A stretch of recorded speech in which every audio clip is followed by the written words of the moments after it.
Et salut tout le monde, comment allez-vous? Je vais juste faire une maison. Ici, je vais faire une petite baraque, une maison. Quand je dis une baraque, je veux dire plus par là une maison bien construite. À quel moment ai-je posé ceci ici? Je ne me souviens pas avoir posé ça là. Ah oui, c'était pour faire le test. Ah d'accord, c'est resté, donc je me souviens pas de l'avoir mis. Ceci dit, il me fait il me fait un petit bush, un petit bosquet, un petit buisson que j'aurais bien gardé. Je vais laisser, je vais garder, je vais refaire, je vais retailler après. Que dire? Je pense que je vais discuter avec vous cette fois. Je vais discuter avec vous. Je regarde souvent des vidéos de Fanta et Bob qui sont des youtubeurs. Fanta qui est en rouge et Fanta qui est en rouge et Bob qui est en bleu. Et donc il y a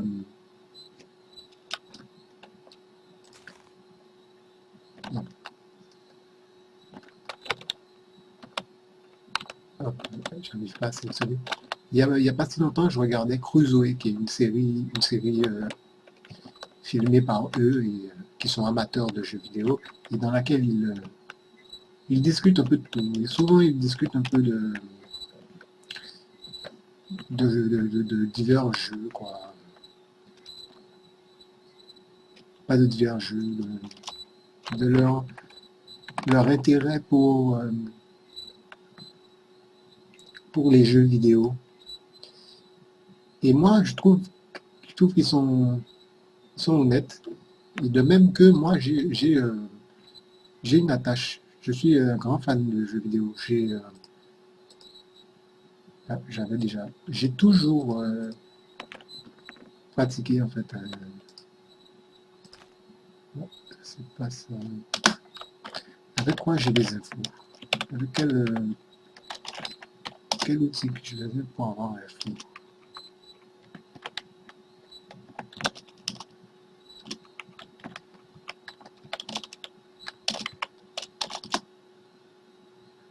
Étranger. Moi, j'ai toujours été fan de jeux. J'ai toujours aimé les jeux vidéo. C'est 11 ou c'est 15? C'est 15. 31, c'est 31, je crois. Quand j'étais plus jeune, je n'étais pas encore un grand pratiquant de jeux. Jusqu'à maintenant d'ailleurs, hein. Mais il s'avère que avec le temps, j'ai appris à comprendre un peu les jeux vidéo d'une manière dont je n'avais pas vraiment encore compris.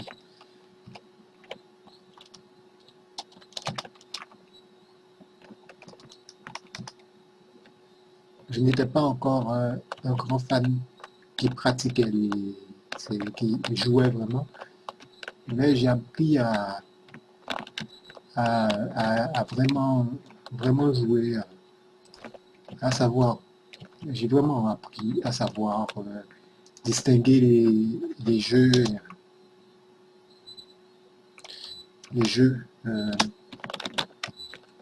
entre eux, ce qui me plairait, ce qui ne me plairait pas et tout.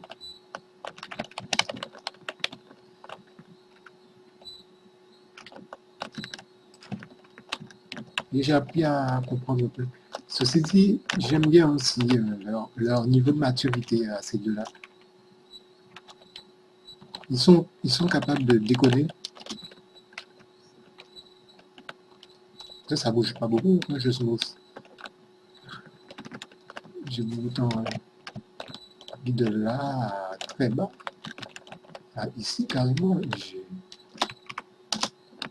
là, ça me rajoute un compte. Voilà.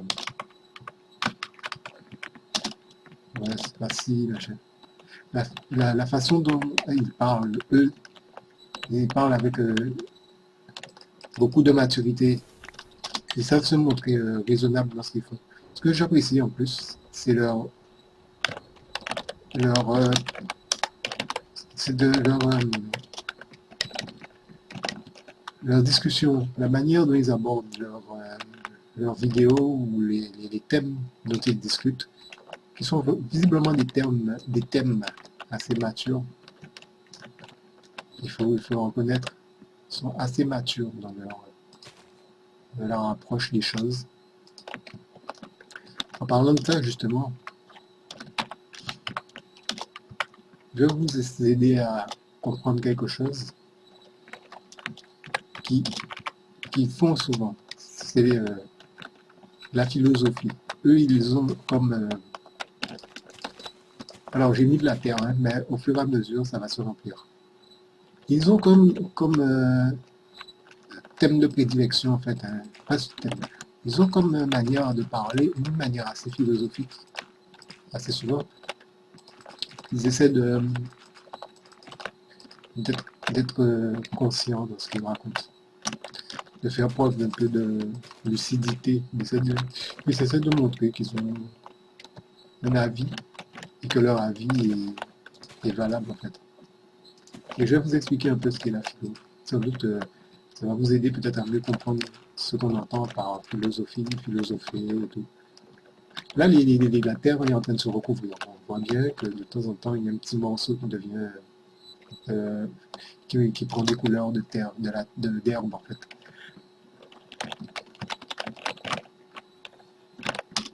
Ah, merci. Quand on regarde,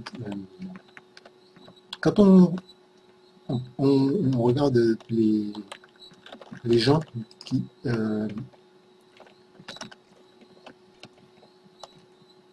comment dire, quand on regarde la manière dont les gens comprennent les choses, dans tout ce qu'ils voient autour d'eux, tout ce qu'ils comprennent, la plupart des gens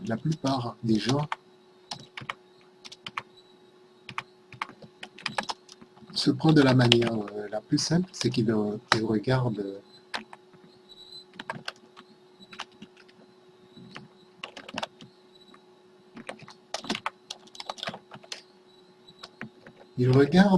autour d'eux et ils se disent en tête, se mettent en tête ce qu'ils ont, ils essaient de se mettre en tête une manière de voir. Disons qu'on a, un truc qui se passe devant nous, un accident qui se passe. Et qu'en regardant cet accident, on a quelque chose qui nous échappe, qu'on essaie de cerner, etc. Là, je ne fais que mettre des repères pour avoir une meilleure vue globale de l'endroit. On essaie de comprendre ce qui s'est passé, on ne comprend pas.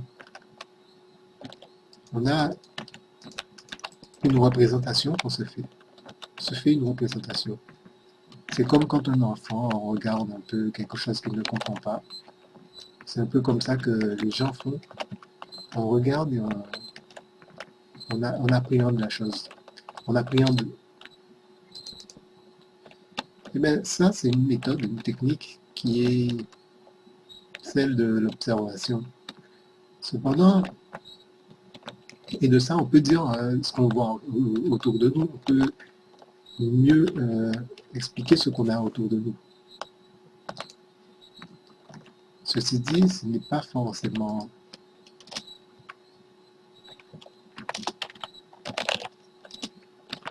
révélateur, parce que de même qu'on l'observe, il y a des il y a des abus dans ça, et notre esprit nous joue souvent des tours. Notre esprit n'est pas capable de tout expliquer avec ça. C'est avec juste le fait d'observer un accident, par exemple, et de regarder, de dire, d'après ce qu'on en a vu, ce qui est vraiment arrivé. Par contre, je pense que là, la maison va être assez bien. Donc, ce que je vais faire comme maison, petite maison un peu conviviale, un peu chalet. J'ai pas fini totalement les petits, les petites. Il faut que j'enlève ces quatre, ces blocs-ci. À l'opposé, donc je disais en fait que de l'autre façon, ça j'ai pas encore totalement aménagé le sol surtout et il faut que je refasse un peu la texture. Quand j'aurai bien déterminé comment la faire, je vais la faire. Pour l'instant, c'est un peu galère, quoi. J'espère que ça va pas se propager trop, que l'herbe ici va pas se propager, que la liane ne va pas se propager. Et donc, il y a les scientifiques qui, eux, veulent observer, mais de manière plus élaborée que la manière dont on observe nous. Ils veulent, eux, aller justement au concret et d'après ce qui se trouve autour d'eux, ce qu'ils en observent autour d'eux, ils veulent trouver dans les objets, dans les choses, une réponse qui pourrait leur être satisfaisante. Mais en observant les choses, ils ne peuvent pas aller plus loin parce que ça se limitera à ce qu'ils en ont observé. Et justement, ce qu'on observe et dont on essaie de tirer des explications, une preuve quelconque, une preuve qui soutient tout ce qu'il y a à savoir, sur laquelle on peut s'appuyer de manière fiable. On ne peut pas absolument aller au-delà, on ne peut pas aller au-delà de cette méthode, on va dire, de cette façon de procéder. On ne peut pas aller au-delà. Et ce que ça nous révèle, finalement, ce ne sera que le fonctionnement des choses. On ne pourra jamais dire pourquoi le soleil tourne pourquoi la Terre tourne autour du soleil, mais on le saura formellement, on sera sûr et certain que le soleil tourne autour que la Terre tourne autour du soleil. Ça ne nous apporte pas des questions suffisantes. Mais ça peut aller dans un sens qui peut mener, on va dire, à un début d'hypothèse. Un début d'hypothèse, en tout cas. La seule chose qui reste à l'homme, c'est d'être lui-même. Et avec lui-même, en étant simplement un homme, il lui reste de pouvoir répondre à ces questions par lui-même. De pouvoir lui-même s'interroger et comprendre. Et alors, c'est pour ça que la science est remplacée à ce moment-là par cette chose qu'on appelle la philosophie. La philosophie permet d'aller au-delà de ce que la science ne peut pas aller. D'aller outre, de se poser des nouveaux raisonnements. Et c'est pour cela que beaucoup de questions sont accessibles à travers la philosophie, puisque la science n'est pas là pour aborder les questions telles que par exemple Dieu, ou alors qu'est-ce que telle chose, qu'est-ce que la gravité, qu'est-ce que le ciel, pourquoi c'est là, etc. Il y a des questions auxquelles la science ne pourrait jamais répondre, bien qu'on puisse se rapprocher d'une meilleure réponse que si on avait juste été là à regarder les choses. J'ai vu une belle petite maison médiévale. Je vais essayer de reprendre ce pattern, le pattern de cette maison-là, qui est faite sur la chaîne de Roi Louis, Roi Louis Loïc, je crois le nom de sa chaîne. Et dans la philosophie, il y a des méthodes alors qui ne peuvent pas être fiables parce que on ne sait pas comment s'y prendre. Si c'est avec la science, on mène une expérience, on regarde et on en tire des conclusions. Tandis qu'en philosophie, on n'a rien d'autre que notre pur et simple esprit et notre raisonnement pour pouvoir avoir une réponse satisfaisante. Je vais essayer de faire le milieu ici après, découvrir. Bon, j'ai fait ça de manière à m'assurer où était le milieu. Et la philosophie permet à ce moment-là de chercher d'une manière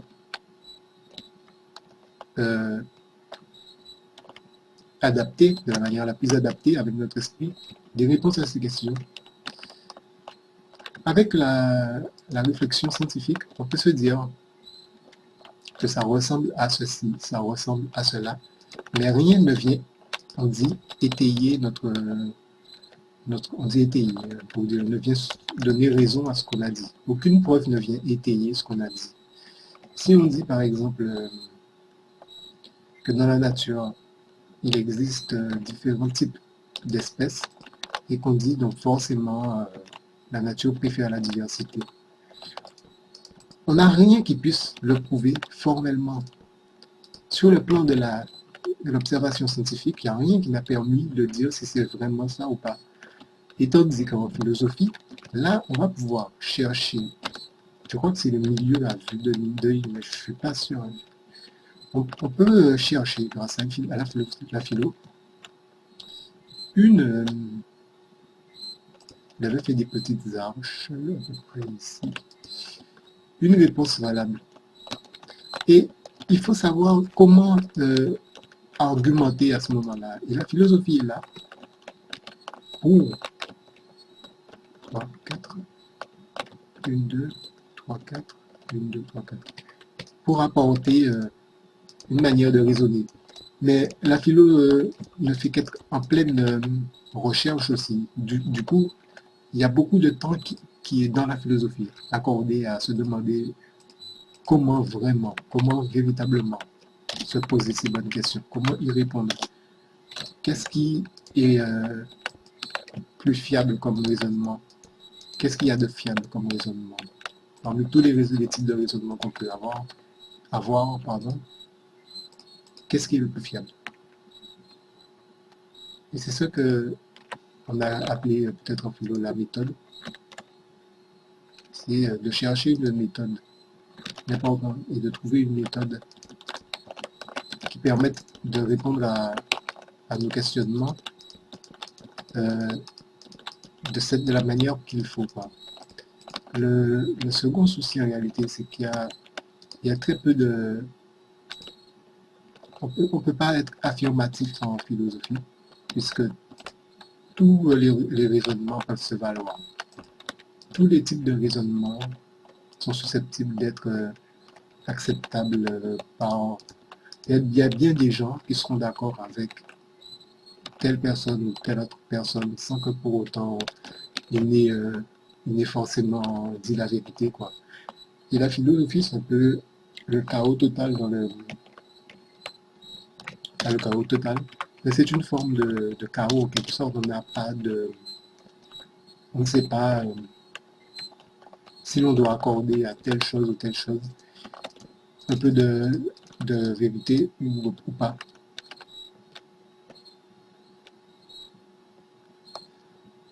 Ça m'a l'air d'être bien supporté comme structure. Hein. Je vais l'arrêter ici, je vais la faire rentrer comme ça, et je vais la faire arrêter. Ça, c'est pour faire un petit patio, un genre de patio à l'entrée. Parce qu'il y a deux parties. Il y a la partie de devant, la cour, là, et il y a un peu le fond de la maison, ce que je me dis, en fait, comme truc. L'intérieur, tout ce qui reste à l'intérieur, ce sera du plancher pour un étage, pour faire un étage. Je mets ça comme ça pour avoir un rendu, tu sais. Il y a bien des philosophes qui ont déjà apporté quand même pas mal de propositions en fait, qui ont déjà apporté des raisonnements qui sont plus ou moins acceptés de nos jours par la majorité des gens. En réalité, hein, c'est